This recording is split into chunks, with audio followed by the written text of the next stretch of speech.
භගවතු වරහතෝ සම්මා සම්බුද්දස්ස නමෝ තස්ස භගවතු වරහතෝ සම්මා සම්බුද්දස්ස නමෝ තස්ස.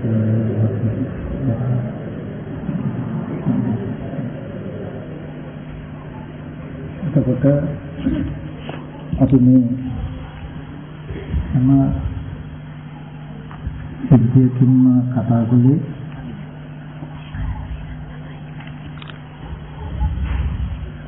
පංච උපාදානස්කන්ධ ලෝකයේ හැදෙන හැටි.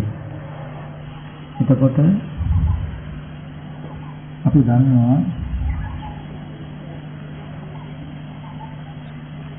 සමපනස් ලක්ෂණයේ කිව්වොත් පංච උපාදානස්කන්ධයේ උදේ වේ දන්නා මොන කියලා කියනවා. උදේ කියලා කියන්නේ ඇතිලි. වැය කියලා කියන්නේ ඇතිලි. ස්කන්ධයන්ගේ උදේ වේ. දුහාවෝ දේශනා කරන්නේ නිදොසු ආවිරු මොනවට දුකේ පිට පවතින ස්කන්ධයන්ගේ උදේ වේ දන්නා නොවන යුක්තයි. ප්‍රඥාවන්ත කියේ වෙන කොහොමද අහන ප්‍රශ්නේදී අවකරණයට උත්තර බුදුරජාණන් වහන්සේ දේශනා කරන ස්කන්ධයන්ගේ උදේ වේ දන්නා යුක්තයි. අපි කියන්නේ පංච උපාදාන ස්කන්ධ දුක්ඛ. පංච උපාදාන ස්කන්ධය දුක්ඛ කියලා ගත්තහම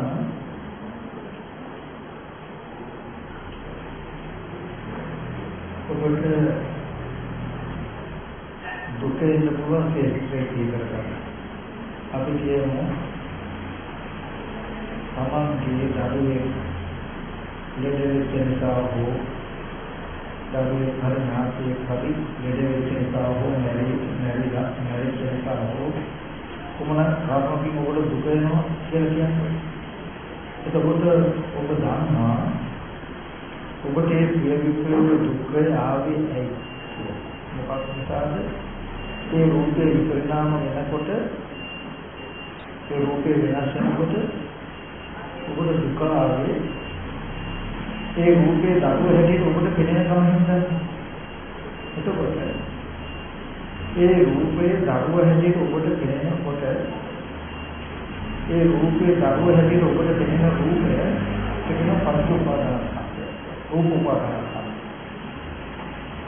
එතකොට ඒක හැදුනේ අවිද්‍යාව, කර්ම, සංහා, ආහාර කියන ධර්මතා හතර. අපි කියමු ඉස්සෙල්ලාම අපි උපත් වශයෙන් වැඩෙනකොට සත්ව පුද්ගල නොවන ස්කන්ධ ටිකක් තිබුණේ කියලා මතක් කරා. එතෙන්ද කියන්නේ ස්කන්ධය. ස්කන්ධ. තාපයෙන් ගත්තොත් සතර ආහාරය තමයි අපි යමක් පිළිදෙකට හිතනවා කියන තැනක තියෙන්නේ සතර ආහාරය. එතකොට ඒ පෙනෙනවා කියන තැන ස්කන්ධ ටික ඒ ස්කන්ධ ටිකේ ඇත්ත ඇති නොදන්න අවිද්‍යාව නිසා සංහාර ඇති වෙන විදිහට අපි හිතින් කියින් කරනකොට ඒ අපේ හිතින් කියින් අපි හිතන්නේ සංහාවෙන් නැත්නම් දෘෂ්ටි තලක. ඒ කියන්නේ සත්‍යය ගැන හිතන්නේ. පුද්ගලයෙක් ගැන හිතන්නේ. එහෙම හිතන්නේ ඒ රූපේ සැබෑ ස්වභාවය නොදන්නා නිසා. ඒ කියන්නේ කනබුන ආහාරයෙන් හැදෙන පටිඝාපෝ තේජෝ වායෝ කියන සතර මහා ධාතු වෙන හැදුණු රූපෙට නේද මම කෙනෙක් කියලා කැමැත්ත ඇති වෙන විදිහට හිතන්නේ කියලා අපි දන්නේ. අපි කෙනෙක්මයි කියන දැනගෙන රූපෙට හිතන්නේ රූපේ අභ්‍යන්තරයේ සැබෑව දන්නේ නැති නිසා. ඒ රූපයේ උන්න ස්කන්ධය ආහාරපත් හටගත්ත ඒ රූපය ඇත්ත නොදන්නා කම නිසා සංහාව ඇති වෙන විදිහට හිතින් කියින් කරනකොට මේ රූපේ කෙනෙක් කියලා දැනගැනීම ඇති වෙනවා අපිට. දැන් මේ රූපේ කෙනෙක් මගේ දරුවා කියලා දැනගැනීම ඇති වෙනකොට අවිද්‍යාව, කර්ම, සංහා, ආහාරයෙන් හටගත්ත ස්කන්ධ ටික. අවිද්‍යා කර්ම තණ්හා ආහාර කියන හතර ධර්මතාවයක් නිසා මේ රූපේ දරුව හැටියට එනවා ඔයගොල්ලන්ට. පස්සේ එකතු වෙනවා මේ රූපේ කෙනෙක් හැටියට පෙනෙන කම හැදුනේ මෙහෙම නේද කියලා. නිබ්බත් ලක්ෂණ නොදන්නා කම කියන ධර්මතාවය එකතු වෙනවා දැන් මොන දරුවෙක් හැටියටයි තියෙන්නේ. නේද පංච උපාදානස්කන්ධේ ඇතිවි. ඔයගොල්ලෝ දන්නවා මේ පංච උපාදානස්කන්ධ දුක්ඛ ධර්ම නිසා මට දුක ඇති වෙනවා නම් ඒ රූපේ දරුව හැටියට මට පෙනෙන කම හින්දා. ඒ දරුව හැටියට රූපේ පෙනෙන කම මට හැදුනේ ඔයගොල්ලෝ දන්නවා මොකද්ද?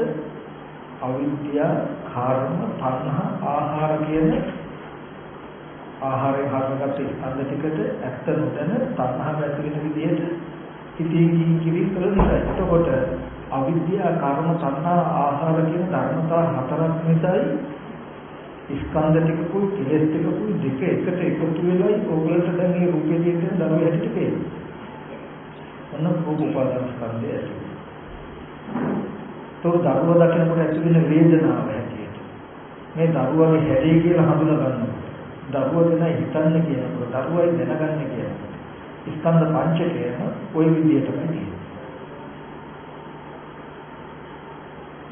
එතකොට ඒ විදිහට නිර්මාණය වුණාම ඒ පංච උපාදාන ස්කන්ධය විපරිණාම වෙන දවසට ඕගොල්ලෝ උපාදාන වශයෙන් අරගෙන ඉන්න ඒ රූපය. කියන්නේ දැන් ඕගොල්ලෝ මේ රූපය අත්වාද උපාදානයි.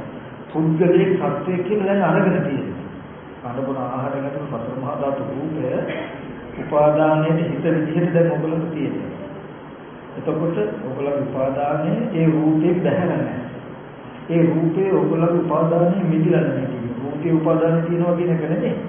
නමුත් ඕගොල්ලන්ට පෙනෙන්නේ මෙහෙම දැන් මේ රූපේ. ඕගොල්ලන්ගේ උපාදානයේ දරුවා කියන කම ඕගොල්ලෝ ගාව තියෙන ඕගොල්ලෝගේ දරුවා කියන කමට හිත විදිහටයි රූපේ තියෙන්නේ. රූපෙට කියන උපාදානෙට හිත විදිහටයි තියෙන්නේ. එතකොට දැන් මේ උපාදානෙට හිත විදිහට රූපේ තියෙන රූපේ වෙනස් වෙනකොට දරුවා කරන දුක එනවා. දැන් පංච උපාදානස්කන්ධ දුක්ඛ. ඒ පංච උපාදානස්කන්ධයේ උදේ නැත්තම් පංච උපාදානස්කන්ධයේ ඇති උනේ අවිද්‍යාව, කර්ම, තණ්හා. අවිද්‍යාව, කර්ම, තණ්හා ඇති කියන්නේ මොකේද? ආහාර ප්‍රත්‍ය හටගත්ත ස්කන්ධයට රූපේ. එතකොට මෙතන අවිද්‍යාව, කර්ම, තණ්හා, ආහාර කියන මෙන්න මේ ධර්මතා හතරම නිසා යෝගලන්ට මේ රූප ටික මම හැටියට පෙනෙනවා. මේ රූප තව සත්‍ය පුද්ගල හැටියට පෙනෙනවා. මේ රාජ්‍යදී මුතුමැණික් වටිනවා හැටියට පෙනෙනවා. ඒකට තව ප්‍රත්‍යක් එකතු වෙනවා. අපිට මෙහෙම පෙනෙන්නේ මෙන්න මේ විදිහට මේක අපිට හැදුනේ කියලා නොදන්නා කම කියන පණ. එතකොට ඔයගලන්ට පංච උපාදානස්කන්ධ දුක නැති කරන්න පුළුවන්කම හම්බ වෙනවා. අවිද්‍යාව නැතිවීමෙන්, කර්ම නැතිවීමෙන්, තණ්හා නැතිවීමෙන්, ආහාර නැතිවීමෙන්. ඒකෙදි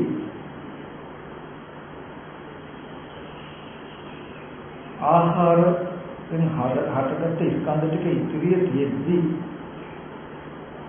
අවිද්‍යාව, කර්ම, තණ්හා කියලා කෙලෙස් ටික නැති කරලා මේ පංච උපාදානස්කන්ධ දුකෙන් අපි මිදෙන්න උත්සාහවත් වෙනවා. ඒ කියන්නේ දැන් පංච උපාදානස්කන්ධ දුක අපිට හැදලා තියෙන්නේ ස්කන්ධ සහ කෙලෙස් කියන දෙකකින් නිසා.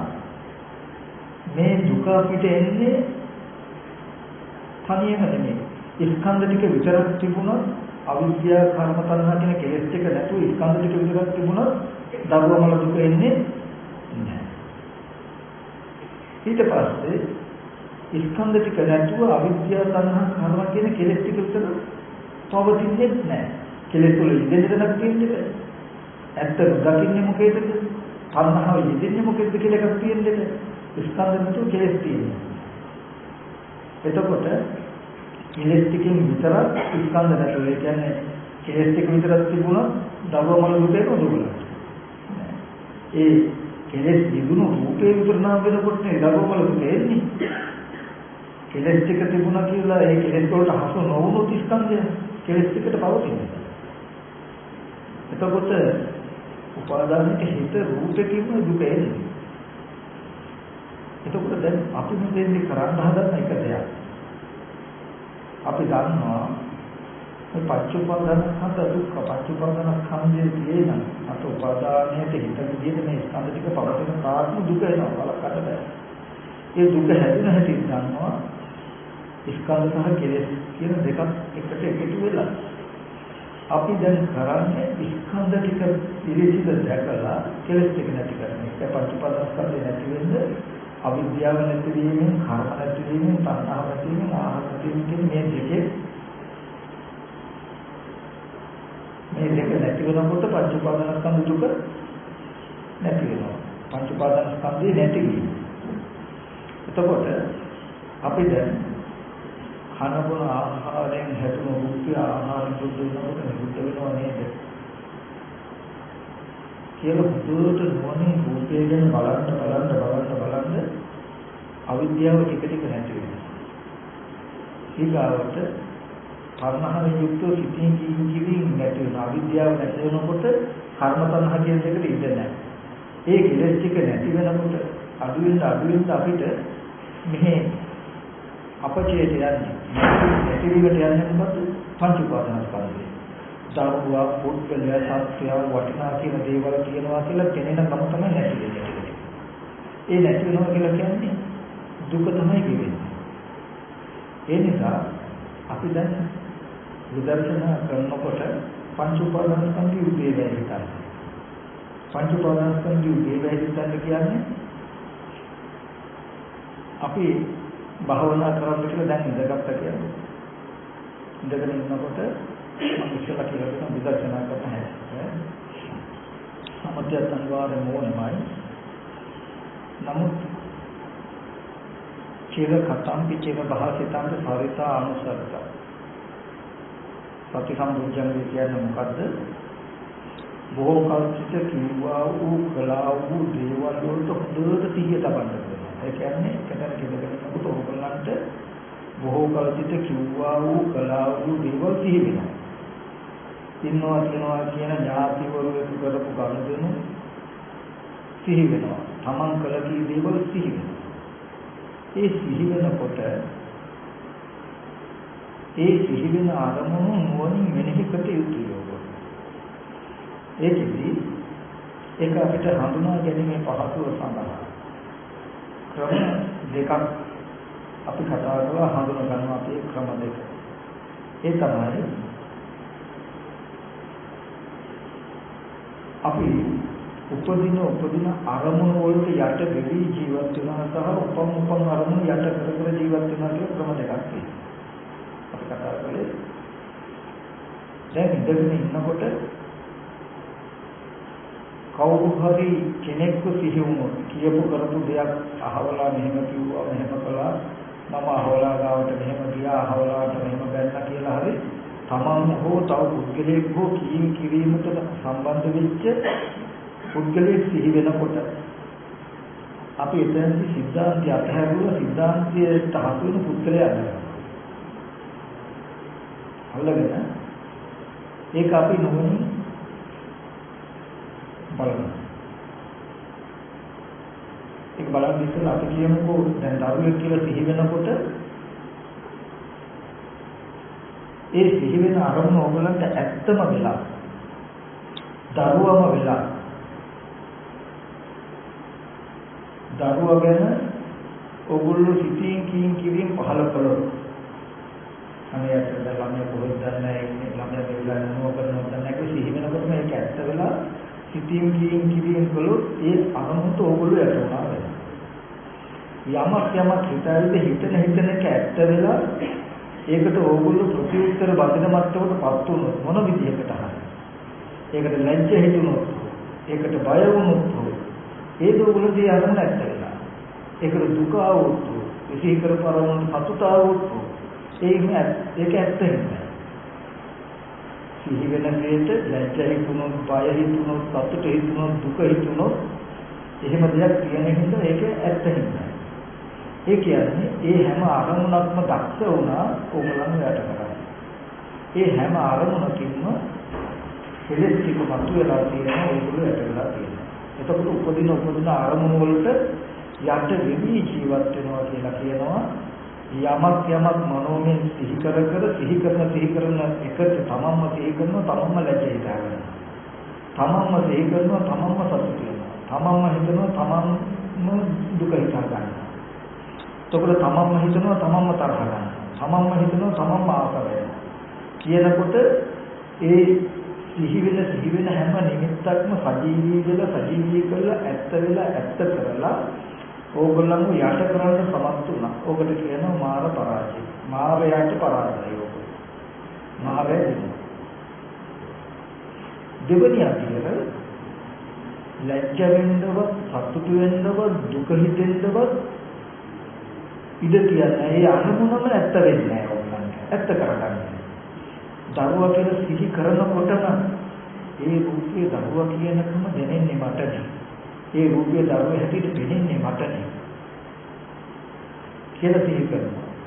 ඒ රූපේ දරුවා හැටියට පෙනෙනකම හදාගත්ත හැටියට පෙනෙනවා. ඇස් ඉදිරියට ආවේ කන බොන බත්පාන් කවුරුන්කට මේ වගේ ආහාර ප්‍රත්‍යයෙන් හටගත්ත කෙස්ලොම් නේද සම්මස් කියන සත්පුද්ගල නොවන රූපයක්. ඒ රූපය ආරම්භය ඇත්ත නොදන්නා කම නිසා කැමැත්ත ඇති වෙන විදිහට දරුවා කියන විදිහට අපිමයි හිතුවේ. ඒ පෙනුනේ අපි හිතපු දෙකම එකට එකතු වෙලා නේද මට ඒ රූපේ දරුවා වගේ පෙනෙන්නේ කියලා හදනකොටම අර රූපේ ඇත්ත වෙලා හිතන ගතිය අතහැරෙනවා. එහෙන් දුක ස්කන්ධයේ පිළිසින දකින්න දුක කියන එක මට හැදිලා තියෙන්නේ මෙහෙමයි කියලා පංච උපාදානස්කන්ධ දුක නිර්මාණය වෙන හැටි පිළිසිඳ දකින්න. දෙක එතන තියෙන සමුදය අතහැරෙනවා. ඒ කියන්නේ නැවත පංච උපාදානස්කන්ධය ඇත්ත කරගෙන තණ්හාවෙන් හැදෙන්න කම අතහැරෙනවා. කොහොම ඊගාට යාළුවෝ පොඩි කාලේ අපි එකට ඉස්කෝලේ සිද්ධාන්තයක් සිහි කරගෙන යාළුවෝ කියලා හිතනකොට මෙතන තමයි ඔයගොල්ලන්ට සිහිය හොඳට ඕනේ. හොඳට සිහියයි ඒ සිහිය ඇත්ත වෙලා සතුටු වෙන්න හෝ දුක හිතෙන්න හෝ ලැජ්ජ වෙන්න හෝ අපරාධ මම මෙහෙම කිව්වේ කියලා පසුතැවිලි හෝ වෙන්නේ නැති ඕගොල්ලෝ දන්නවා ඒ මොනවා හෝ ප්‍රතික්‍රියාවක් Taman තුල ඇති වුණොත් ඒ සිද්ධිය ඇත්ත වෙලා ඇත්තටම කෙනෙක් වෙලා ඒ කියන්නේ මම යට වෙලා මම මායයට අහු වෙලා කියලා දන්නවා. එහෙනම් පොඩි කාලේ කියලා කෙනෙක්ව සිහි වුණොත් ඔගොල්ලෝ හොඳටම දන්නවා දැන් ඒ රූපයේ කෙනෙක් පුද්ගලයෙක් කියන එක දැනෙන්නේ මට තේරෙන්නේ මටයි ඒක පෙනෙන්නේ. කිසි වෙලාවක බාහිර දෙන්නේ නැහැ දැන් ලෝකේ එහෙම කෙනෙක් ඉන්නවා කියලා එහෙම ඉන්නවා කියලා පෙනෙන්නේ මට පෙනෙනවා හරි නැත්තේ නෑ. පෙනෙන්නේ එහෙම දුක් වෙන්න පුළුවන් හරි එහෙම පෙනෙන්නේ මට. එහෙම පෙනීම මා තුළ ඇති උනේ කොහොමද කියලා පෙන්නනවා ඊට පස්සේ. ඇත්තටම ඉදිරි පිටට ආව කන බොන ආහාරයෙන් මෙහෙම පතර මහා ධාතු දැන් කායගත සත්‍ය අවශ්‍ය වෙන නිසා පඨවි ආපෝ තේජෝ වායෝ කියන සතර මහා ධාතුන් යුක්ත රූපේ නැතිනම් ද්වත්ති සාකාරයෙන් කෙස්ලොම් නියද සම්මස්නහර කියන නිබඳු ගුණ කොටස් ටිකක් තියෙන රූපේ කියන්නේ ඉදිරි පිටට ඔය ඇත්ත නොදන්නාකම නිසා කැමැත්ත ඇති වෙන විදිහට පුද්ගල සංඥාවෙන් පුද්ගල භාවය හැඟවෙන විදිහට සිතින් කල නිසා නේද ඒ රූපේ කෙනෙක් කියන හැඟීම මාතුල ඇති වෙන්නේ කියලා කියනවා. එතකොට මේ ස්කන්ධ ටිකේ ඇත්ත දකින්නවා කියන්නේ දුක පිළිසිඳ දකින්නවා. සමුදය ප්‍රහාණය වෙනවා කියලා කියන්නේ මේ පංච උපාදානස්කන්ධට උපාදාන වෙන්න තියෙන ඉඩ නෑ අපෝ. ඒ කියන්නේ ඒක ඇත්ත වෙලා සතුට ඇති වෙන හෝ අසතුට ඇති වෙන විදිහට හිතින් කියින් වලට යන්නේ නැහැ. විනය ලෝකයේ අවිචාර දුන්නා. ලෝභ දේශ දුක හික්මන විදිහට. ඔය විදිහට තමන්ට සිහි වෙන අරමුණු තමන් පෙන්නනවා ඇත්ත ඇති. මටයි මෙහෙම තේරෙන්නේ. මටයි මෙහෙම තේරෙන්නේ කියලා දෙක පිළිගන්න නැහැ. කිසි වෙලාවක සත්‍ය පුද්ගලෙක් නැහැ කියන්නේ නැහැ. මම නැහැ කියන්නේ නැහැ. සත්‍ය පුද්ගලෙක් නැහැ කියන්නේ නැහැ. සත්‍ය පුද්ගලයෙක් නැහැ මම කියලා කෙනෙක් නැහැ කියලා කිව්වොත් මොකද වෙන්නේ? එයා ලෝකයේ ප්‍රතික්ෂේප කරනවා වෙනවා. කම්මස්සගත සම්මාදිට්ඨිය බැහැර කළා වෙනවා. කම්මස්සගත සම්මාදිට්ඨිය අයින් කළා වෙනවා. සම්මතපත්‍ය බොරු කළා වෙනවා. ලෝකයේ කියන එක පිළිගන්නේ නැහැ. එතකොට මවට කළ දේ කියනවා, පියාට කළ දේ මේ උපකාර කළ දේ කියනවා, දාන ආදී කුසල ධර්ම දෙකකින් කියන කම්මතකතාවම සමාධිය අතහැරෙනවා. සත්‍ය පුද්ගලෙක් නැහැ කිව්වොත්. සත්‍ය පුද්ගලෙක් ඉන්නවා කියලා කිව්වොත් මොකද වෙන්නේ? ලෝකෝත්තර සමාධිය අතහැරෙනවා. නිවන් මඟ අතහැරෙනවා. ඒ හින්දා සත්‍ය පුද්ගලෙක් නැහැ කියන්නේ මම කියලා කෙනෙක් නැහැ කියන්නේ. සත්‍ය පුද්ගලෙක් ඉන්නවා කියලා කියන්නේ මම ඉන්නවා කියලා කියන්නේ. ඒ බොහෝවන්සේ අනුපතම මජ්ජින තථාගතෝ අභිසම්බුද්ධ. මේ අන්ත දෙකට නොතොමින් මධ්‍යම ප්‍රතිපදාවෙන් තමයි තථාගතයන් වහන්සේ සම්මා සම්බුද්ධ වෙච්ච. එයා දන්නවා මේ පංච උපාදානස්කන්ධය ඇති වෙන වැඩ පිළිවෙලක් කළොත් මම ඉන්නවා සත්‍ය පුද්ගලෙ ඉන්නවා කියන ධර්මතාවයක් එදින බව දකින්න හින්දා නෑ කියන්නේ. ඒ කියන්නේ මේ ස්කන්ධ ටිකේ ඇත්ත නොදන්නා කම නිසා ස්කන්ධ ටිකත් ඇති ඉදිරියට ආවෝ. චක්කුම් පරිච්ඡ රූපේක උපයේ චක්කු විඥාන තින්නන් සංගණ පස්ස පස්සපච්චය වේදනා කියලා පිළින කම නිර්මාණය වුණොත් වේදනා පච්චය තණ්හා තණ්හා පච්චය උපාදාන මේ ආරම්භය තණ්හා උපාදාන වුණොත් මේ සත්‍ය පුද්ගලෙක ඉන්නවා කියලා භවය හැදෙනවා කියලා දන්න හින්දා සමන්ව හැදෙනවා කියලා දන්න හින්දා තව පුද්ගලයේ සත්‍යය ඉන්නවා කියන ගතිය නිර්මාණය වෙනවා කියලා දකින හින්දා සත්‍යය නෑ කියන්නේ පුද්ගලය නෑ කියන්නේ මේ ලෝකයේ කියන එකක් තියෙනවා. හැබැයි ලෝකයේ හැදෙන හැටි මම කියලා කෙනෙක් නැත්තම් සත්‍ය පුද්ගලයා නැත්තම් ජීවල දුරවල් යාන වාහන ඊට කඩම් විලම්කල් කියලා යමක් තියෙන්නේ. සම්මා සම්බුදුරජාණන් වහන්සේ පහළ වෙන්න ඕනේ. ධර්මයක් ඕනේද? සත්‍ය පුද්ගලෙක් නැහැ කිව්වොත් මම කියලා කෙනෙක් නැහැ කිව්වොත් දුක්ඛ සත්‍ය බැහැර කළා වෙනවා. එහෙනම් පිළිසින් දකින්න දුකක් තියෙනවද? පිළිසින් දකින්න දුක ඉතුරු වෙනවා. සත්‍ය පුද්ගලෙක් නැහැ කිව්වොත් නාම කයෙන් හෝ රූප කයෙන් හෝ හිත පැත්තෙන් හෝ බාහිර පැත්තෙන් සත්‍යෙක් නැහැ පුද්ගලයෙක් නැහැ මම කියලා කෙනෙක් නැහැ කිව්වොත් එහෙනම් පිළිසින් දකින්න දුක නැහැ. මොකද දුකේ නදරක් නැහැ. සත්‍යෝ ඉන්න සත්‍යෝ ලෙඩ වෙච්ච නිසා නැරෙන නිසා තමන් මම ඉන්න හින්දා මම ලෙඩ වෙන නිසා මම මහලු වෙන නිසා මම නැරෙන නිසා මේ දුක සත්‍යයක් වෙන්නේ. එහෙනම් කිසි වෙලාවක දුක පිළිසිඳ දකින්න අපිට හම්බ වෙන්නේ නැහැ. නමුත් මම ඉන්නවා සත්‍ය පුද්ගලයා ඉන්නවා කියලා නිර්මාණය වෙන ධර්මතාවයක් තියෙන නිසාමයි දුක්ඛ සත්‍යයක් කියන්නේ. ඒ නිසා අපි මම නැහැ සත්‍ය පුද්ගලයා නැහැ කියන එක නෙමෙයි කරන්නේ.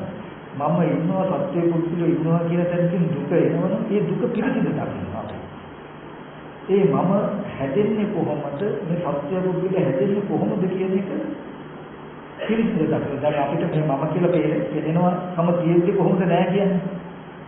ඕගොල්ලන්ට හැමෝටම මේ මම කියලා තමන්ව පේනවද නැද්ද? එහෙම පේනකම තියෙනවා නම් නැහැ කියන එක මුසාවක්ද නැද්ද? මුසාවක්. අපි කරන්න ඕනේ මම නැහැ කියන එකට මේ කය මම කියන එක පෙනෙන එක ඇති උනේ කොහොමද කියන එක හොයන එකද කියන දෙකෙන් කොහොමද සාධාරණ? මම නැහැ කියන එකද මේ කය මම කියලා පෙනෙනකම ඇති උනේ කොහොමද කියලා හොයන එක ඒකට සාධාරණ නේද? සාධාරණ. මේ අනිත් සත්‍ය පුද්ගලයා ඉන්නවා කියලා ඕගොල්ලන්ට පෙනෙනවද නැද්ද? එහෙනම් මේ තව සත්‍ය පුද්ගලයා නැහැ කිව්වොත් ඒක මුසාවක්ද නැද්ද? මුසාවකේ නිවන් දකින්න පුළුවන්ද? බෑ. එහෙනම් මේ සත්‍ය පුද්ගලයෝ කියලා පෙනෙනවා නැහැ කියන එකද සාධාරණ? සත්‍ය පුද්ගලයා හැටියට පෙනෙනවා නම් පෙනෙන කම ඇති උනේ කොහොමද කියලා හොයන එකද සාධාරණ? පෙනෙන කම ඇති උනේ කොහොමද කියලා හොයන එකයි සාධාරණ නේද? මොකද එහෙම ධර්මතාවයක් තියෙනවා නේද? ඒ කියන්නේ පිළිසිඳ දකින්නත් දුකක් තියෙනවා. දුක පිළිසිඳ දකින්න යෝනි දුක නැහැ කියන එක නෙමෙයි. දුක පිළිසිඳ දකින්න ඕන. හොඳට මතක තබා ගන්න සත්‍යයක් නැහැ, පුද්ගලයෙක් නැහැ, මම නැහැ කියනකොට එයා කල්ලම දුක්ඛ සත්‍ය බැහැර කළා. සත්‍යය ඉන්නවා, පුද්ගලයෝ ඉන්නවා, මම ඉන්නවා කිව්වොත් එයා නිරෝධ සත්‍ය බැහැර කළා. එහෙනම් කවදාවත් අජරාමර නිවන ලබන්න පුළුවන්ද? තමන් ඉන්නවා නම් සත්‍ය පුද්ගලයෝ ඉන්නවා නම් අජරාමර නිවන ලබන්න බෑ. ඒ ඉන්න මට ජාති ජරා මරණ දුකටපත් වෙන්න වෙනවනේ. සත්‍ය පුද්ගලයෝ නැහැ කිව්වොත් මොකද්ද චතුරාර්ය සත්‍ය බැහැර කරන වෙන සත්‍ය? සත්‍ය පුද්ගලයෝ ඉන්නවා මම ඉන්නවා කිව්වොත් සත්‍ය පුද්ගලයා ඉන්නවා මම ඉන්නවා කියුවොත් මොකක්ද චතුරාර්ය සත්‍ය බැහැරෙන්න සත්‍ය? නිරෝධ සත්‍ය. සත්‍යෙක් නැහැ පුද්ගලයෙක් නැහැ මම නැහැ කියලා කිව්වොත් මේක හෙලට නෙමෙයි ඕගොල්ලෝම හිතන්නේ. ඕගොල්ලෝම හිතන්නේ. හරිද? මේ කය ඕගොල්ලෝ හැටියට මම හැටියට ඕගොල්ලන්ට පෙනෙනකම තියෙනවනේ. තව සත්‍ය පුද්ගලයෙක් කියලා පෙනෙනකම තියෙනවනේ. ඔය පෙනෙනකම තියෙනකොට ඔය මානසික මට්ටමේ චතුරාර්ය සත්‍ය මොන සත්‍යද ඕගොල්ලන්ට ලැබෙන්නේ? දුක්ඛ සත්‍ය. දුක්ඛ සත්‍ය කියලා එකක් නැහැ කියන එක හරියද? නැහැ. එහෙනම් මම කියලා එකක් සත්‍ය පුද්ගලෙ නැහැ කියන එක හරියද? නැහැ. සත්‍ය පුද්ගලෙක් ඉන්නවා මම කියලා ධර්මතාවයක් තියෙනවා කියන දෙයක් කියන නිසා දුක්ඛ සත්‍ය කියලා එකක් තියෙනවා. එතකොට දුක්ඛ සත්‍ය තියෙන තැන නිරෝධ සත්‍ය තියෙනවද? නැහැ. එතකොට සත්‍ය පුද්ගලෙක් ඉන්නවා මම ඉන්නවා කියන මට්ටම තියෙනකන් අජරාමරකම ලැබෙන්නේ නැහැ. සත්‍ය පුද්ගලෙක් නෑ මම කියලා දෙයක් නෑ කියලා කිව්වොත් අපිට පිළිසින් දකින්න දුක ඉතුරු වෙන්නේ. ඒ හින්දා මෙතනදී හොඳට මතක තබා ගන්න දැන් අපි මේ කරන්න යන්නේ මම කියලා කෙනෙක් නෑ කියලා කියනවත් සත්‍ය පුද්ගලෙක් නෑ කියලා කියනවත් හදන එකක් නෙමෙයි. දැන් හොඳටම පේනවා මම ඉන්නවා තව සත්‍ය පුද්ගලයෝ ඉන්නවා ඒ ඉන්න මට දුක එනවා සත්‍ය පුද්ගලයෝ ඉන්න අය ලෙඩ වෙලා නැගලා දුක එනවා කියලා දකිනවා. දැන් අපි දුකෙන් නිදහස් වෙනවා වෙන්න උත්සාහවත් වෙනවා ප්‍රයෝගශීලීව. මේ වැඩ පිළිවෙලම තියෙන්නේ නුවණ. අඥාය චක්ක දිස්වා එකච්චා ආසව පරික්ඛිනා හොಂತಿ. ප්‍රඥාවෙන් දැකලා එක්තරා ආසව කොටසක් කියනවා. ප්‍රඥාවෙන් මේ ධර්මය දැකලා ප්‍රඥාවෙන් මිදෙනවා. ආශ්‍රයන්ගේ පිළිසුන්ගේ මිදෙනවා. නුවණින් කරන වැඩ පිළිවෙලක් තමයි. ඒ හින්දා දැන් අපි මේ රූපය මම හැටියට පෙනෙනකොටම මෙතන මම කියලා කෙනෙක් නැහැ සත්‍ය පුද්ගලෙක් නැහැ කියන්නේ නැහැ කිව්වොත් දුක පිළිසින් දකින්න සිද්ධිය හැක වෙනවා. දුක පිළිසින් දකින්න තියෙන ශේත්‍රියම අයින් කරගත්තා වෙනවා. ඒ කියන්නේ අපි නිවන් දකින්න තියෙන මානව ජීවිතේ නසාගත්තා වගේ බෙල්ල කපාගත්තා වගේ දැනන කෙනෙක් ක්ෂණ සම්පත්‍ය අතහැරන විදිහට බෙල්ල කපා ගැනීමයි කෙලස් ටික නසා ගන්න තියෙන අරමුණ අතහැර ගැනීමයි කියන දෙක සමාන වෙනවා.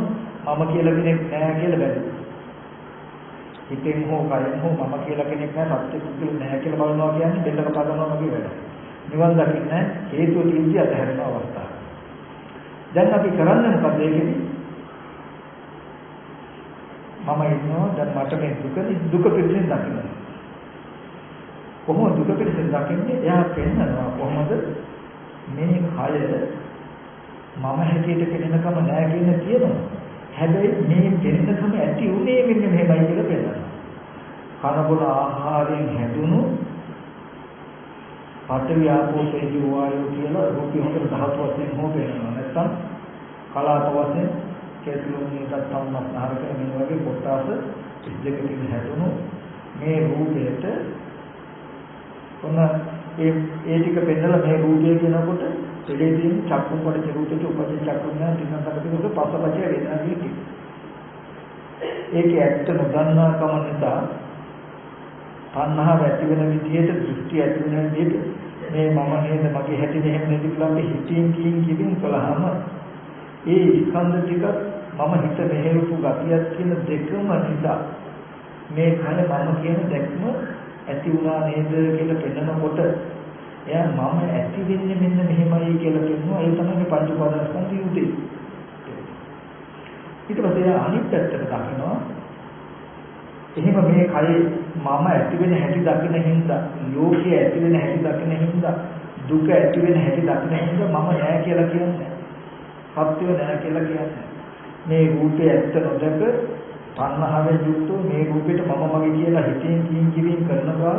මේ රූපය මම මගේ කියන දැනුම ඇති වෙනවා කියලා යා සහේතුකව දන්න හින්දා නෑ කියන්නේ. ඇති වෙන හැටි දන්න හින්දා නෑ කියන්නේ. මේ රූපේ පිළිසිඳ නොදන්නා කම නිසා මේ තව සත්‍යෝ නේද පුද්ගලයෝ නේද කියලා අපි හිතන හින්දා ඒ ස්කන්ධ ටිකත් අපේ හිතන ගතියත් මේ විදිහට පවතින තා සත්‍ය පුද්ගලයෝ කියලා පිළිනකම නිර්මාණය වෙනවා නේද කියලා Taman තුල දන්න හින්දා සත්‍ය පුද්ගලයෝ නෑ කියලා කියන්නේ. සත්‍ය පුද්ගලයෝ ඉන්නවා කියන එක හැදෙන්නේ මෙහෙම. ඒක ලෝක සමුදය දන්න කෙනා නෑ කියන්නේ. ඊට පස්සේ අනිත් පැත්තට ගන්නවා.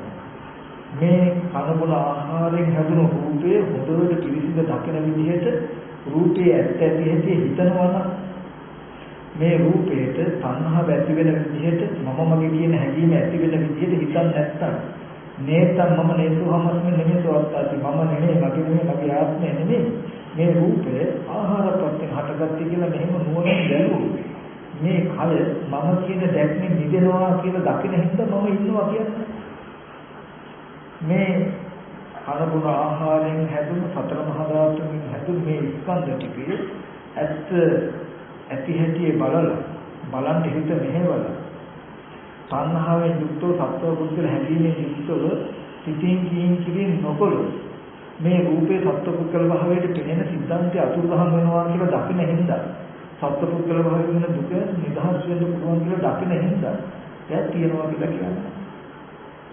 එතකොට අපි විදර්ශනාවෙන් කරන්නේ ඇත්ත ඇති හැටි පෙන්නන එක. නෑ කියලා පලායනවවත් තියනවා කියලා බොරුව බදා ගන්නවවත් නෙමෙයි.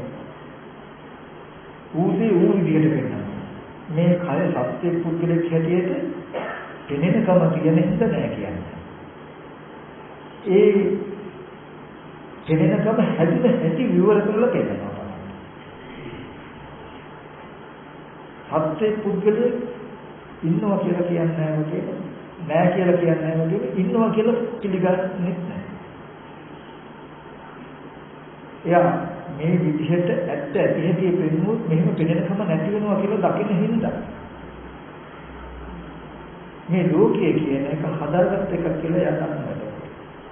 ඒ හින්දා ඔය පැයභාගය තුළ විදර්ශනාවේදී ඕගොල්ලන්ට සිහි වෙන අරමුණ ඇත්ත වුණොත් ඇත්ත වෙලා ඒ ඇත්ත වෙච්ච බව ඕගලන්ට ලැබෙන ප්‍රතිඵලයකින් ඈ ඒ කියන්නේ ඒ අරමුණට කැමැත්තක් හෝ ඇති වෙයි ඒකෝ අමනාපයක් තරහක් හෝ ඇති වෙයි සිහි වෙච්ච එකට නැත්තම් පසුතැවිල්ලක් හෝ ඇති අපරාධනේ මට කිව්වේ කියලා නැත්තම් තමන්ටම ලැජ්ජාවක් ඇති වෙයි තමන්ටම සතුටක් දැනෙයි තමන්ටම දුකක් දැනෙයි ඒ කුමන හෝ ප්‍රතිචාරයක් දැනනකොට දැනගන්න සිහිවෙච්ච සිද්ධිය තමයි ඇත්ත වෙනවා. සිහිවෙච්ච සිද්ධිය තමයි ඇත්ත වෙනවා. ඒ කියන්නේ ඒ ආරම්භනට මම යට වෙනවා. ඒ කියන්නේ මම මාය සමග වාසය කළා මේ කිසිදී කියලා හඳුනගන්න පුළුවන්. යම් වෙලාවකදී සිහිවෙන අරමුණකට අරමුණක් සිහිවෙනකොට සිහිවෙන අරමුණටම හිත තබලා ඒ අරමුණ ඇත්ත පෙන්නනවා. ඒ රූපය කෙනෙක් කියන එක සිහි වෙන්නේ මට නෙවෙයි කෙනෙක් කියලා. කෙනෙක් කියලා දැනෙන්නේ මට නෙවෙයි. ඒක තමම බලන්න මම කියන වචනේ තමයි වෙන්න එපා. මේ කය මම කියලා දැනෙන්නේ මට නෙවෙයි කියලා පෙන්නනවා. මේ අපි දැනට මට කියලා ගන්නෙ මම කියන එක අයින් කරගන්න පහසු උපකාරයක් ඇටියෙ. ගහක් නබන්න ගහකෙම කවුරුන්ට ගහ ගන්නවා වගේ. එතකොට ඒ රූපය පෙනෙන්නේ මට නේ. එතකොට මේ කය මම කියලා පෙනෙන්නේ මට නේ. හිත පිළිගන්නේ ඒ වෙලාවේදී විස්තර දක්වන්නේ යුතුයි අපි. ඇයි එහෙම කියන්නේ? ඇස්තිදිරි පිටට ආපු රූප මේ කය ඇතුළේ තියෙන බත් පාන් කවුරුන්ට කවුරුයටද මම බත් ඇටේද පාන් කෑල්ලද කඩල ඇටේද ඔය වගේ ආහාරයකින් මේ රූපෙට හැදෙනවා. ඒකේ තියෙන්නේ කෙස් ටිකක් කපලා පැත්තකට දැම්මොත් මම කියන්නේ කෙස්. ලොම් ටිකක් කපලා පැත්තකට දැම්මොත් ලොම් නිසක මම කියන්නේ. නියපොතු ටික ගලවලා පැත්තකට දැම්මොත් නියපොතු.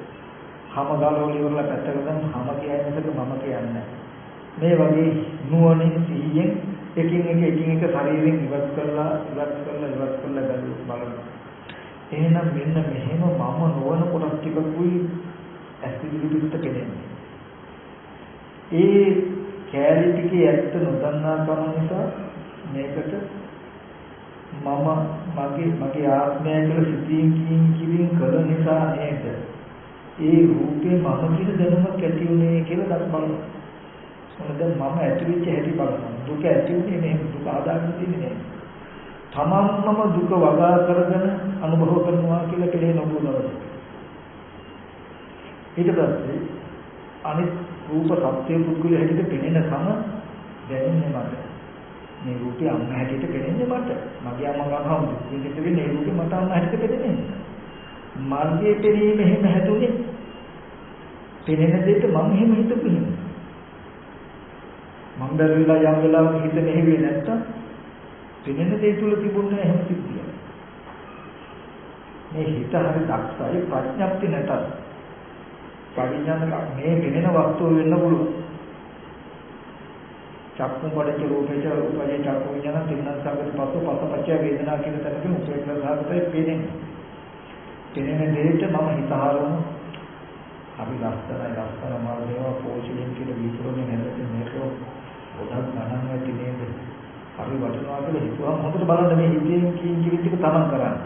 පෙනෙන දේ එල්බගෙන මම වටිනාකම යුක්ත සිතින් කිං කරනකොට අවිද්‍යාව සංඛාර තණ්හා උපාදාන කියලා gati ටික මේ කියන්නේ. අවිද්‍යාව කියන්නේ ඇත්ත නොදකින්නේ පෙනෙන වස්තුව පැත්තේ සංඛාර තණ්හා උපාදාන කියන gati ටික සිතින් කිං කරන තණ්හාව දෘෂ්ටි ඇති වෙන විදියට. මේ ටිකේ ප්‍රතිඵලය මංගල කෝණයක් ගොඩනගෙන මේ වස්තුව වටිනා එකක් කියලා. මේ පැත්තේ වස්තුව වටිනවා කියලා මට දැනෙනවා. දැන් මට තේරෙනවා එහෙම වටිනවා වගේ. ඉතින් මම දන්නේ නැත්තම් මෙහි වටිනාකමට පෙනෙනකම මම හදාගත්තේ කියලා මට හිතෙන්නේ මේ වස්තුව වටිනවා වගේමයි. අපි 10 දෙනෙක්ම ඔය මෝඩකම තුල ඉඳගෙන 10 දෙනාම වටිනා විදිහට හිතලා වටිනවා කියලා 10 දෙනාම දැනගත්තා. 10 දෙනාම මේක වටිනවා කියලා පෙනෙනකම ඇති වෙන්නේ මෙහෙම නේද කියලා අවිද්‍යාව වේතුනම 10 දෙනා තුල 10 දෙනාගෙම වටිනාකම පෙනෙනකම තියෙන්නේ මේ වස්තුව. දැන් 10 දෙනාම අදී 10 දෙනාගේ පැත්තට. එතකොට කොහොමද? ගහගන්නේ, මරාගන්නේ කොහොම හරි වටිනා දේ තමන් ගාවට ගන්න. 10 දෙනාම යම් කලක තේරුම් මේක වටිනවා කියලා පෙනෙන්නේ මට නේ 10 දෙනාට තේරුම් මේක වටිනවා කියලා තම තුලේදීලා කියලා ගත්තොත් එයා දකින්නේ නැති වටිනාකම මෙහි වටිනවා කියලා තමන්ට පෙනෙනවා. මේක හොඳට සිහි කරගන්න. හිතනදී එතකොට අපි මෙහෙම හිතමු පහන් දැල්ල කියන්නේ පවිතුමයි. පවිතු ස්පර්ශයක්මයි කියන්නේ. පළකැටියට තේනවනම් ඒ වුණාට ඒක හොඳයි ගත්තොත් අපයි කියන්නේ. පළකැටියෙක් නම් පෙනෙන්නේ. එයාට පෙනෙනවනම් මොකද කරන්නේ? එයා පයින්නේ එයාට එහෙම පෙනෙන හින්දානේ. මේ පහන් දැල්ල වටිනවා ලස්සනයි ගත්තොත් හොඳයි කියලා එයාට පෙනෙන්නේ. එයාට එහෙම පෙනෙන්නේ. එයා දන්නේ පෙනෙන දෙයට වටිනවා හොඳයි කියලා මම හිත හසුරන හින්දා මට දැනෙනවා නේද මේක හොඳයි කියලා කියන එක පළකෙට කවුද තෝරගන්නද බෑ. එයා අන්තිමට මොකද කරන්නේ? තමන්ගේ කෙලෙස් නිසා දුකට පයින්න. මේ පැත්තට පයින්න. මෙහාට පයින්නේ තමන් තුළ දුක හදාගන්න ශේත්‍රය හදවත නැති හින්දා. ඉතින් බාහිර රාත්‍රියේ මුතුමැණික් වලට තණ්හා කරලා ගැටෙන දුවදරුවන්ට තණ්හා කරලා ගැටෙන සතුට වෙන අපි පළකෙදියන් අතර වෙනසක් තියෙද කියලා බලන්න. වෙනසක් තියෙද? පළකෙදියන් යම් වෙලාවක තේරුම් මේක වටිනවා කියලා ලස්සනයි කියලා හොඳයි කියලා තේරෙන්නේ මටනේ කියලා.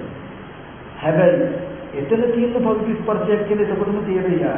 ස්පර්ශය හමන කියලා දෙන්නක් පොඩි කියලා තේරෙයි. නමුත් වටිනාකම දැනෙන්නේ අපිටයි කියලා එක නොතේරුනොත් මොකද වෙන්නේ? අපි ප්‍රාණික නවත්තන්න බෑ.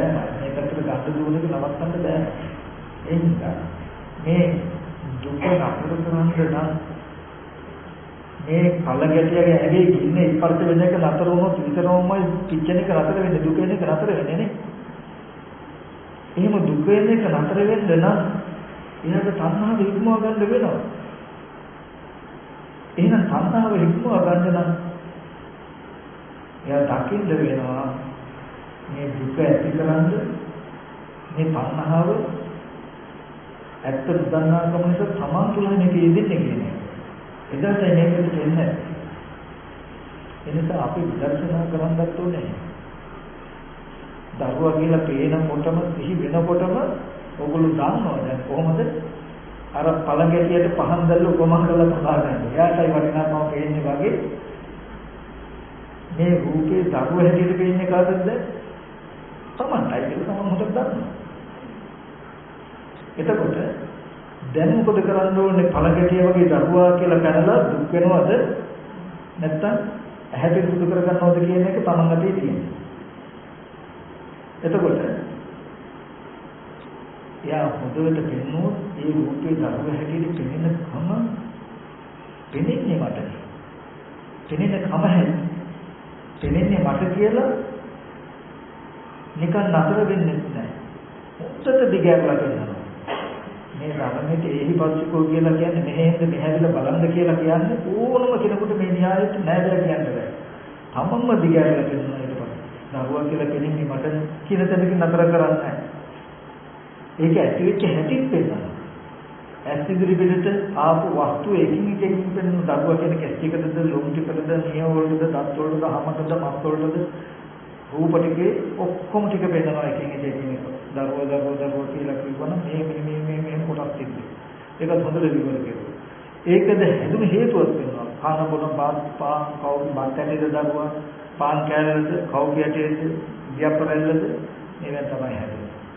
තේන්නලා ඔය රූපයටයි ඇත්තම දන්නා කම නිසා තණ්හාව ඇති වෙන විදිහට දරුවා කියන තැනක සිටින් කලේ ඒ රූපයත් මෙහෙම හිතපු දෙක ගතියක් තියෙන දෙකම හින්දානේ මේ රූපේ පෙනෙනවා කියන කම මන්ත්‍ර නිර්මාණය වුනේ. මේ වැරද්ද නේද දුකට මාව ගෙනාවේ කියලා හොඳට පෙන්නනවා. එතකොට එයා දන්නවා දුක කියන එක හදපු භෝගයේ හදපු ගහක පළයි. මම හදාගත්ත ඒකේ පළයි කියලා දන්නවා. දැන් නිවන පිළිබඳ ඒක ප්‍රශ්නයක් ඇත්තෙම නැහැ. දුකේ නිරෝධය පිළිබඳ ප්‍රශ්නේ ඉතින් එහෙම මොකද? එහෙනම් දුක ඉපන් දුක වගා නොකොට එච්චර කෙටියි. මොකද්ද ඒකට කරන්න තියෙන්නේ? මේ රූපය ආරම්භය තණ්හාව ඇති වෙන විදිහට දරුවා සත්‍ය පුද්ගලයෙක් කියන කම සහ මේ කියන දෘෂ්ටි ඇති වෙන විදිහට සිතින් කියින් නොකොළොත් මේ රූපේ කෙනෙක් කියන දැකීම කිසිම නැහැ කියලා කියනවා. එහෙනම් දුක්ඛ නිරෝධ ගාමී ප්‍රතිපදා දුක් නැති කිරීමේ ප්‍රතිපදාව ගැන කිසිදු සැකයක් කියලා හිතන්නේ නැහැ. මොකද්ද? එහෙනම් මම කරන්න ඕනේ මොකද්ද? මේ රූපේ පිළිසිර දකින්නේ. ඒක ගෙනියනවා නුවණ වෙනස් නොවන තැන දක්වා මේ රූපය පිළිසිර දැකීමේ එළඹ සිටින තැන දක්වා ආවහම අවිද්‍යාව ශේෂයක්ව නැති වුණොත් සංකාරය නතර වෙනවා. තණ්හාව ඇති වෙන විදිහට සිටින් කියින් කරන එක නතර වෙනවා. එහෙම වුණොත් දරුවා ලකිනවා කියන තැනකින් දරුවා බලනවා කියන තැනකින් ඇහැර උපදින්නේ නැහැ. උපදින්නේ මේ ප්‍රශ්නේ දෙනවා කියලා දන්නවා. ඒ හින්දා ඕගොල්ලෝ එක තැනක ඉඳගෙන ඉන්නකොට සිහි වෙන ආරම්භය වටිනාකමට සිහි වුණත් එහෙම අත්තරන් කියලා කියවුම අත්තරන් මෙච්චර වටිනවා කියන එක දැනෙන්නේ මට නේ එකම න්‍යායය. ලෝභ සහගත ආරම්භය වෙන්න පුළුවන්, ditthi සහගත ආරම්භය වෙන්න පුළුවන්, මෝහ සහගත ආරම්භය වෙන්න පුළුවන්, දේශ සහගත ආරම්භය වෙන්න පුළුවන්. ඕනම තැනක බාහිර වස්තුව හොඳ බවටද හොඳ නැති බවටද වටිනාකමටද ප්‍රහත් පුද්ගල භාවයෙන් තේරෙන්නේ Taman දන්නවා මටයි එහෙම තේරෙන්නේ. එතකොට එහෙම පෙනෙන්නේ Tamanට එහෙම පෙනෙනකම හැදිලා තියෙන්නේ මෙන්න මෙහෙමයි කියලා පෙන්නනවා. එතකොට ඕගොල්ලෝ කිසි වෙලාවක සත්‍යෝ නෑ පුද්ගලයෝ නෑ කියලා අන්තිකට කියන්නේ නෑ. සත්‍යයේ ඉන්නවා පුද්ගලයෝ ඉන්නවා කියලා දැක ගන්න. ඕකට තමයි ඕක ධර්ම සූත්‍රයේ පෙන්නන්නේ. ඕකේ ඇතුලේ කිලුනේත් නැහැ. එහෙම නැතිනම් ඒක ඇතුලේ වෑයම් කළේ නැහැ. ඕකේ තුල ඉඳ වෑයම් කළේ නැහැ. ඕකේ තුල පිටයි. මේ ලෝකයේ ඇත්ත වෙලා ඔහේ හිටියෙත් නැහැ. ලෝකෙ තුල මිදෙන්න දුක මිදෙන්න වීර්යය කළේ. ලෝකයේ ඇති වෙන්න කොහොමද නැති වෙන්න කොහොමද කියන එක විතරද බලන එකට අවශ්‍යයි. දුක ඇති වෙන්න කොහොමද නැති වෙන්නේ කොහොමද කියන එක විතරද එච්චරයි කරන්නේ. අන්න ඒ විදිහට මෙනෙහි කරන එකට කියනවා චතුරාර්ය සත්‍ය නෝනින් මෙනෙහි කරනවා. ඕකටම කියනවා විදර්ශනා කරනවා කියලා.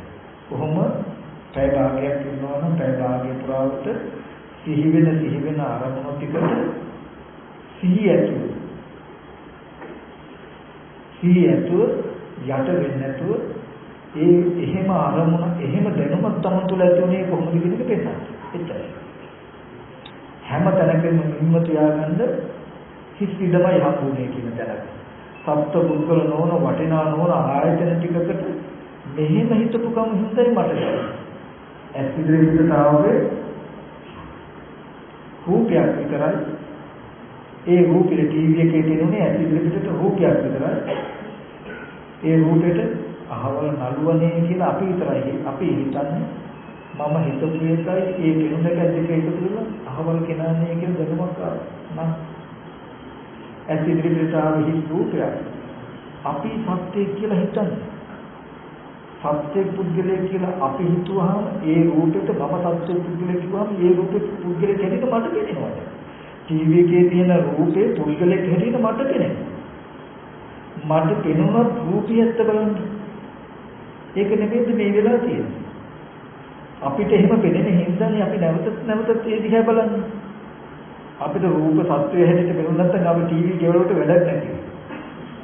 ඒ කියන්නේ අවිද්‍යාව නැත්නම් ටීවී වැඩක් නැහැ. අවිද්‍යාව තියෙන හින්දා අවිද්‍යාව තණ්හා තියෙන හින්දා රූප වාහනේ එහෙම ගොඩාක් වටිනවා ගොඩාක් ගන්න. අවිද්‍යාව තණ්හා නැතුණු සාරවල දිකට දාලා තියෙ කුණු ගොඩවල ටීවී වගේ. ඒ රූප ටිකක් තියෙන්නේ වැඩක් තියෙන්නේ. එතකොට ඒ සිද්ධිය හොදට ගන්න ඕගලන්ට ඕන නම් ඇස් ඉදිරියට ආපු රූපය හොඳට බලන්න. අපි පුඩියම දැක්ක හොඳට දක්වන විස්තර කරලා තියෙනවා. මේ කරන්නේ මේ ඇයි මේ බුදුරජාණන් වහන්සේ ස්කන්ධ ධාතු ආයතන මේ තරම් බෙදලා පෙන්නන්නේ? ඇයි මේ ධම්මසංගන ප්‍රකරණය කියලා ප්‍රකරණ අරගෙන මේ රූපකාණ්ඩ කියලා කාණ්ඩ අරගෙන මේව ලිහලා පෙන්නන්නේ? ඕගලන්ට හම්බුනේ මෙන්න මේ වගේ ශුන්‍යත ශේත්‍රයක් කෙලස් ටිකකින් ඕගොල්ලෝ දුක නිර්මාණය කරගත්තේ කියන එක පෙන්නන්නේ. ඔය පළගැටියාගේ රූපවාහිනිය උපමා ටික ළඟ තියාගෙන ඉඳගන්න භාවනා කරනවා. ඇස් ඉදිරියට එන්නේ රූපවාහිනිය පිරේක ඇස් ඉදිරියට එන්නේ සත්ව නොවන පුද්ගල නොවන වර්ණ සතහන් මාත්‍ය චිත්‍ර මාත්‍රය. ඒකට පුද්ගලයේ කියලා හිත මෙහෙවල ඔගොල්ලෝ බැලුවාම බලවත් එක්ක පේනවා. මෙහෙවල බැලුවාම ඒ රූපයේ පුද්ගලයේ කියන හැඟීම ඕගොල්ලන්ට ඇති වෙයි. ඕගොල්ලන්ට ඒ රූපයේ කෙනෙක් කියන හැඟීම ඇතුව ඕගොල්ලෝ පරිහරණය කරද්දී රූපය අදහස්සේ බලන්න. ඒ විදිහමයි මේ රූපයට හිත මෙහෙවල ටීවී එකේ වගේ තමයි මම කියලා බලනකොට දැන් මේ මන් දිහා බලාගෙන ඉන්න පුළුවන්. මගේ පැත්තෙන් දැන් චිත්‍රපටිය බලන්න. මේ පැත්තෙන් තියෙන ඩිස්ප්ලේ එකේ තියෙන රූප. එහෙම වෙද්දිත් මම නෝන රූපේ. මේ දැන් මට සත්‍ය පුද්ගලෝ පේනවා. මට පේනවා. ඒ කියන්නේ පෙනෙනකොට ඒ ශුන්‍යත ස්කන්ධ ටිකට සත්‍ය පුද්ගලයා කියන කමෙන් මම බැලුවම ටීවී එකේ වගේ පෙනෙන ගමම මට මේ කෙලෙස් එක ජීවත් වෙන්න පුළුවන්. දැන් මට පේනවා මේ පුද්ගලයා හෙලවෙනවා බනහන ඉඳගෙන ඉන්නවා. මට මෙහෙම පෙනෙද්දි ටීවී එකේ රූපේ තියෙනවා. හැබැයි මට පේනවා. ඕගලන්ට පේනවා මේ කෙනෙක් බන කියනවා. කෙනාට පේන්නේ. හොඳට මතක තියාගන්න මේ පෙනෙන සිද්ධියයි අපිට ලෝකේ කියන්නේ. මේ ලෝකේ බුදුහාමුදුරුවෝ පෙනෙන්නේ මතයක්ම ශරීරය. ඒකයි ටීවී එකේ තියෙන මිනිස්සු ලෙඩ වෙලා දුක එනවනේ. ඒ මිනිස්සු මරුණාම දුක එනවනේ. ඒ ටීවී එකේ මිනිස්සු ඉන්න තැන ජාති ජරා මරණ දුක්, විප්‍රයෝග දුක්, අපේ සංප්‍රයෝග දුක් විඳිනවද නැද්ද? ඒ දුක්ඛ සත්‍යයට අයිතිද නැද්ද? අයිති නම් ඒ දුක නිර්මාණය කරගත්ත එක නෙවෙයි. ඉතින් ඒ සිද්ධිය මේ සිද්ධිය වෙනස්ද? ඔය වගේ මෝඩකමින් ඉවත් වීමම මේ ලෝකෙ නිදහස් වීමම නිවන කියලා දකින්නේ. මේ කය මමම වෙලා මේ පුද්ගලයෝ වෙලා මේ මගෙන් මම නිවන් දකින්න මේ පුද්ගලයන්ගෙන් මිදලා යන්න මේ ලෝකේ දුෂ්ටකම ඇත්තලා දුෂ්ට ලෝකෙ ඉන්න නම් හොඳ නෑ කියලා මිදලා යන උත්සාහවත් වෙන්න අපිට වෙන්නේ බලන්න මේ ලෝකෙ මොනතරම් හතුරු දින්න මොනතරම් පූර්ව මිනිස්සු දින්න මොනතරම් දුෂ්ටද කියලා අපි ඇඟිල්ල දික් කරන මේ දුෂ්ට ලෝකෙ මිදලා යන්න හදනවා. හැබැයි දුෂ්ට ලෝකය ඇති කරපු කමේ දුෂ්ටකම පේන්නේ නැහැ. ඒකයි ප්‍රශ්නේ. නමුත් මේ වගේ ලෝකයක් හදපු කෙලෙසේ කියලා කියත් ප්‍රකට කරෙන්න ඕනේ. ඉතින් විදර්ශනාව කියලා කියන්නේ ඒ භාගය කියන්නේ මේ ඔයගලන්ට පුරුදු වෙන්න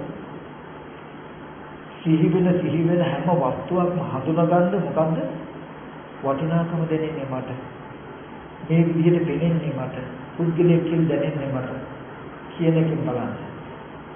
ඔබ පයින් දෙපා ඇත්තටම මේ කෙනෙක් තමයි කියන දැනකින් ඒ පැත්ත ඇත්ත කියලා තීරු ගන්න යන්න එපා.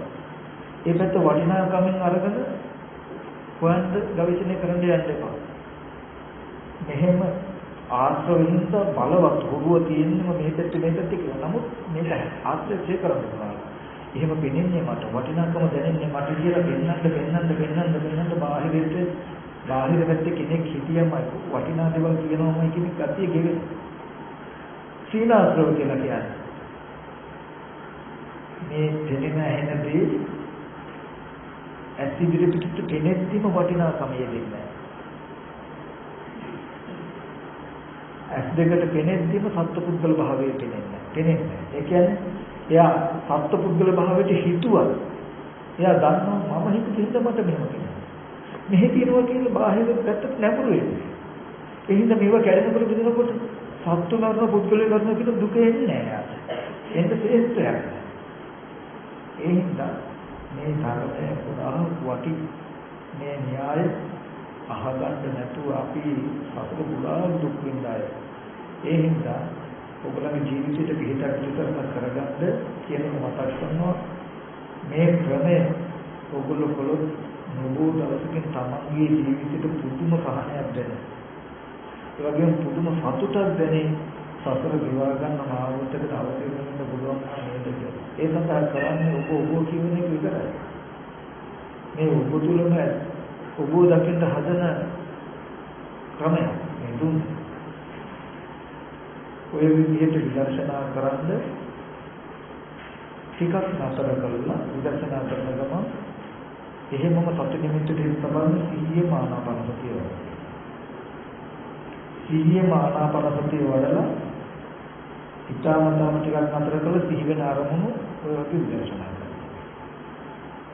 ආයත එක හිතාමතාම නතර කරලා ආයත ආනාපානසතිය වඩලා. මේ සම්මත විදර්ශනා ටික යුගනත් කරනවා. හිත දුවන ගතිය වැඩි නම් සමත නිමිත්තට දෙන කාලය වැඩි කරන්න මෙනෙහි කරන එක අඩු කරනවා. හිත හොඳට සති නිමිත්ත තියෙනවා නම් මෙනෙහි කරන ගතියට දෙන කාලය වැඩි කරන්න සති නිමිත්තට දෙන කාලය අඩු කරනවා. නමුත් මේ කාලේ වැඩි වශයෙන් සති නිමිත්තෙන් තියාගෙන ආනාපානසතිය හෝ චිත්ත සමතේකට වැඩිපුර කළ යුතුයි. කාලයක් යනකොට ඉබේ සිහි වෙන්නේ නැති වෙයි. ඒ වෙලාවේදී සිහි කරලා බලන්න. සිහි කරනකොට සිහි වෙන්නේ සිහි කරනකොට ඒ බාහිර පුද්ගලයන් සත්‍යවල සිහි කරන්න පුළුවන් නම් ඒ අමුයිතා. සිහි වෙන්නේ සිහි වුණේ නැහැ කියලා ප්‍රශ්නේ හැදිලා. තාම දරුවෝ සිහි කරලා බලන්න. සිහි කරනකොට යස අගේට ඉන්න ළමයෝ සිහි කරගන්න පුළුවන් නම් තාම ප්‍රශ්නේ එතන. ඒද සිහි කරන්න හැදුවොත් මොන සිහි කරනකොට රූපේ සිහි වෙනකොට රූපයත් එක්කම මේක සතර මහා ධාතුවේ කියන ගතියම දැනෙනවා. කියන මට්ටමට එනවා. සිහි කළා රැවටෙන්නේ නැහැ කියන තැනකින් සිහි වෙන්නේ සිහි කෙරුවොත් දරුවෝ සිහි කරගන්න පුළුවන් නම් ඒ ප්‍රශ්නේ හැමමයි නේ. මොකද බාහිර වස්තුව එහෙම පෙන්නන කම දාම තියෙනවා කියන්නේ. ටීවී එකේ තියෙන වර්ණ සටහනක් විදිහට හිත තබලා ටීවී එක දිහා බලන්න පුළුවන් දවසක් තියෙනවද කියලා බල ටීවී එක දාන්න භාවනා කරන ඒ දිහා බලන්න පුද්ගල භාවයට දෙන්නේ නැද්ද තාම කියලා. තාම පෙන්නන ප්‍රශ්නේ තියෙනවා තාම ඇත්තට. ඕගොල්ලෝ ජීවිතයක දිහා පුද්ගල භාවයේ චුට්ටක්වත් නොපෙනෙන විදිහට ඒ රූපය බලන්ට හිත තබන්න පුළුවන් වුණොත් මේ ලෝකෙ එකම රූපයක් පෙන්නලා ඔයාගේ ඔබේ රාගය ඇති කරවන්න බෑ. රූපයක් පෙන්නලා ද්වේෂය ඇති කරන්න බෑ. එතකොට අසභ්‍ය රූපයක් පෙවුනහම රාගාදී අරමුණ ඇති වෙනවා කියන්නේ මේ රූපයක් නිසා කැළඹෙන මනස. එදාට කැළඹෙන්නේ නැහැ. ඔබේ මනස කලබල කිසිදු රූපයකට බෑ. අන්නේ මට්ටමට આવුම් කාම රූපයෙන් ඔබ නිදහස් වෙනවා. ඔබ අනාගතයි. හැබැයි ඒ මට්ටමට පෙනෙනකොට වෙන දේ ගන්නවා. පෙනෙන දර්ශන ඔය මට්ටමට එනකොට මේ පැත්තෙන් ඕගොල්ලෝ මේ කයින් මිදෙනවා. මේ කය සමන් වෙන්නේ නැහැ. ඇහැට මේනින්ම අද ඇත්ත වෙලා තියෙන්නේ මේ කයේ විඥානේ බැඳලා ඉන්නේ. මේ කය ඇත්ත වෙලා ඉන්නේ. ඔයගොල්ලන්ට පෙනෙන දර්ශනය ටීවී එකේ පෙනෙන වර්ණ සටහන් මාත්‍ර චිත්‍ර මාත්‍රයක් වෙනකොට මේ කය හරියට ගැරඩියක හැවෑ ගියා වගේ ඔයගොල්ලෝ මේ පැත්තේ මේ කය අතහැරලා. මේ පැත්තෙන් තමන් මේ විදිහටම තමන්ව පෙනේ. හැබැයි මනෝමය කය. මේ ඇහැ කන දිව නාසය ශරීරයේ තියෙන සියලු අංග පසක තියෙන ඔබේ ජීවිතේ එදාට මනෝමය දෙයක්. රැක් එකේ ඉඳලා තියෙන කමිසේ තමන්ගේ ජීවිතේ නෙමෙයි ආත්මය නෙමෙයි කියලා ඔයගොල්ලෝ දන්නවා. අවස්ථාවට අපි ඇඳගන්න කියලා දන්නවා. ආපහු ගලවලා තියෙනවා. ඒ වගේ ඔබට මේ රූපේ වර්ණ සටහනක් වුණොත් ඔබට මේ කනබුන ආහාරයෙන් හැදුණු මේ රූපය ඇඳුමක් විතරක් නෙවෙයි. ඔබ සිහි ඇතුවම තමන්ගේ මනෝමය කයේ අත මේ අතට බහලා මේ අත පරිහරණය කරයි. පස්සේ කප්පේ ගලවලා එල්ලනවා වගේ තමන්ගේ පරිබාහිර වෙනවා මේ ජීවිතේ. කියන තැනකට ඔබේ. එහෙම නැතුව සතර මහා ධාතු රූපය කුමුණාම විඥානේ නිරුද්ධුනම කුමු වෙලා පණුව ගහන්න පුළුවන් මේ රූපය. ජීවත් වෙද්දිම කුමු වෙලා පණුව ගහන්න පුළුවන් රූපය. මම වෙලා ඔබ අනාගාමී වෙන්නේ. ඒ කය මම වෙලා මේ කුමු වෙන පණුව ගහන කය මම වෙලා ඒ මම නිවන් දකිනවා නම් ඔබේ නිවනට පණුව ගහනවා. ඇයි?